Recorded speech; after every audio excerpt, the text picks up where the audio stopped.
guys, Ian here. I'm going to go over my glass system, and when I say my glass, I'm actually referring to optics, so binocular, spotting scope, and rangefinder, and some of the things and the way I go about actually utilizing these in the field. But for right now, I'm just going to kind of go through my impressions of how I've used these, because I've used all these actually this past year, gone through a season, kind of developed some things. I have some thoughts, opinions, kind of figured out what I liked, don't liked, and eventually this is going to turn into a Vortex Optics review anyway.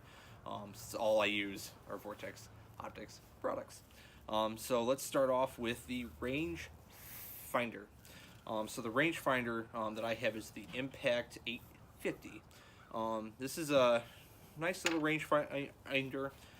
It's about like that $200 range in the price market, if you can find it now. It's the lower tier of the rangefinders that they have, made by Vortex Optics. Helpful tip: if you're looking for, you're looking at the Vortex Optics, and they talk about like Impact 850 or the Ranger 1300, the Ranger 1500. That number is actually the distance in which that rangefinder will actually be able to pick out a target, so they claim.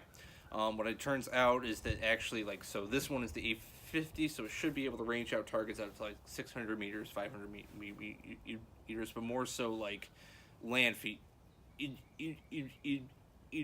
not really deer.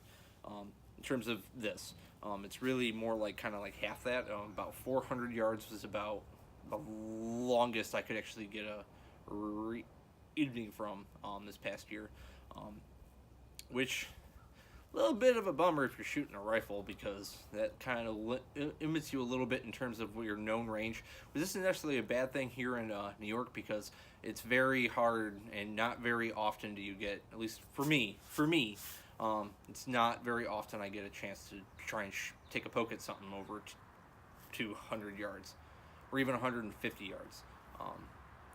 And one of the things that really makes just having a rangefinder, and what this one is actually perfect for, is that guy that bow hunts and it doesn't want to cut off like an arm and a leg and start selling body parts to get a good quality piece of glass in terms of a rangefinding component, but still be able to get really reliable yardage readings. This one I highly recommend, because that bow hunter is me. I put the money forth, but this is terrific and perfect if you're going to be a bow hunter, you're hunting from a tree stand, anything like that. It'll range anything up within 100 yards, 150 yards, 200 yards, all good. And by that point, when we're looking at the 200 yard mark, you don't need to. You just need to be able to range inside of 100 yards. In terms of just kind of lining up that shot, and one of the models that, or the not models, features that it has is that HCD, or horizontal compensation distance kind of thing. Basically, it just does the math of finding the hypotenuse and the triangle between how high up you are on the ground for distance away from where the deer is, and then there's like line of sight and actually figuring out the actual distance and finding that missing side. Accurate.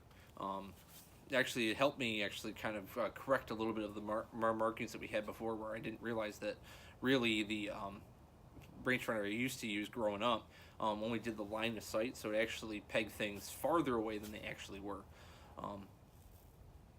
So I recommend this.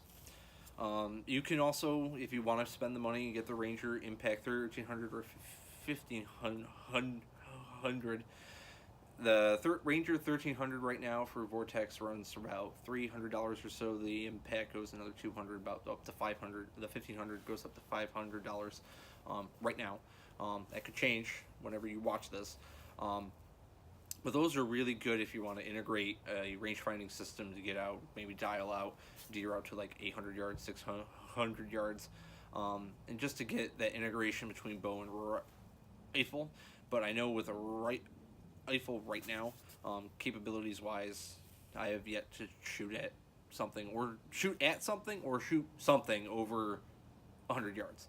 I haven't even touched that because I'm so ingrained in being a bow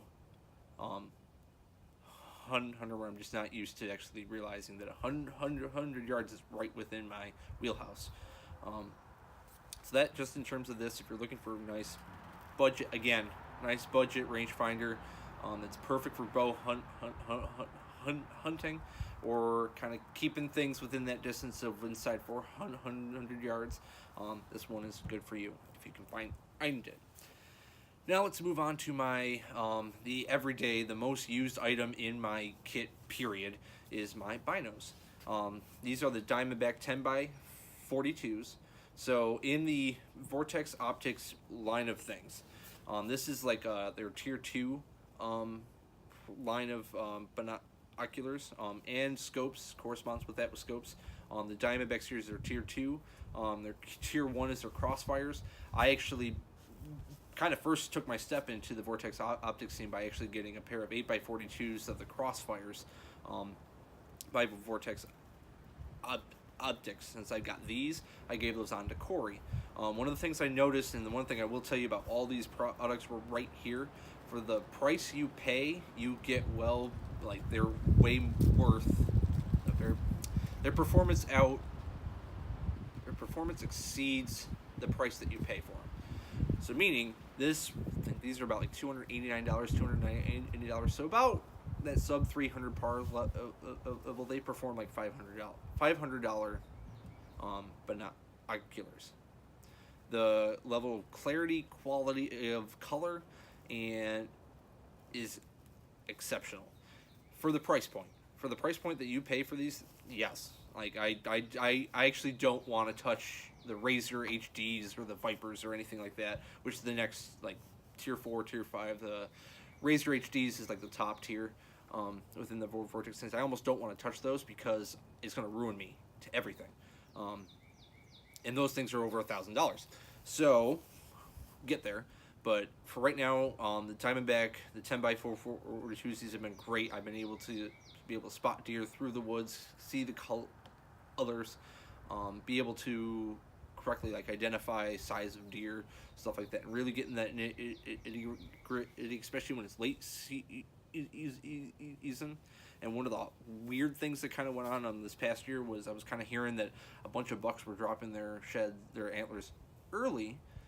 And when you're trying to get down to that wire, when you're trying, you have a doe or you shot all your buck tags, all you can now hunt is does, or trying to figure out between like, is it a doe, is it a buck? Do I really want to waste a buck tag on this, or a doe? Try and get that antlerless. Quality glass will help you make those determinations in the field on the spot, and these helped with that a lot. A recommendation. The 10x42s in thick timber are a bit much. I would actually probably use definitely use an 8x42 when you're inside like a forest, like, or heavy timbered areas. When you're doing spot and stalk and you're up on like a hill and you have a target and you're overwatching a field that's like 600 yards away, and you're doing a more of like a sit and glass kind of thing, or a more open country, 10x42s are fine, perfectly fine for chasing white-tailed deer, turkey, stuff like that. And then when you get into the upper magnifications, like the 12x50s, those would be more so if you're trying to find that elusive game, a little more of those coos deer kind of things. And that's something like I've heard from Steve Vernello when they talk about like what kind of magnifications do they want to use. And I just wanted to see what the 10x42s had, and I felt like it was kind of in that in-between kind of spot. In the magnification scale, I felt like 8x42s when you're doing the spot and stalk are just it's not enough magnification. 10x42s fits that sweet spot, but it's almost too much when you're inside sitting in a tree stand out in the woods.